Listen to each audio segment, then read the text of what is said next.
So same-day voter registration has been around for 37, 38 years in Maine. Have there been any problems with it that led to its repeal? Absolutely not. I think there have been 2 cases of voter fraud in our state, only one of which had anything to do with same-day registration. This is clearly, in my opinion, a way to suppress the vote, to discourage voters. Frankly, it's an attack on working people. I mean, many people don't have 2 separate days to get to the polls. It seems to me in these difficult times what we want is voters, engaged citizens, people who get out to vote.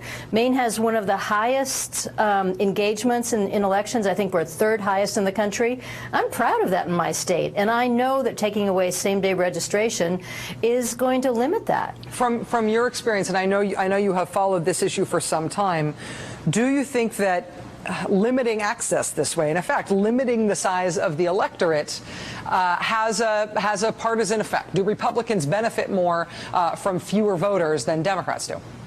Well, they seem to feel they will. I mean, they're the ones really behind this. This was a very partisan vote. I think only 2 Republicans voted with the Democrats to keep this right for voters. But the Republicans claim, oh, people get bused to the polls. I think what they really don't like is student engagement, student voting. It's my opinion that we want young people to vote and to engage to vote. But the fact is, Governor LePage was elected under same-day registration. A tremendous number of people registered to vote on the same day. I think it was something like 60,000 people in the election last year. So he benefits from it. Democrats benefit from it. Frankly, I think we all benefit from it.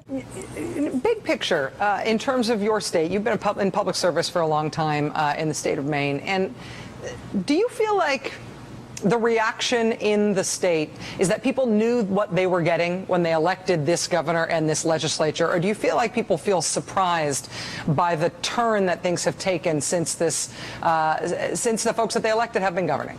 I think people are very proud of our state. We're not a liberal state. We're not a conservative state. We're a common sense state. And many of these things don't make any sense to people.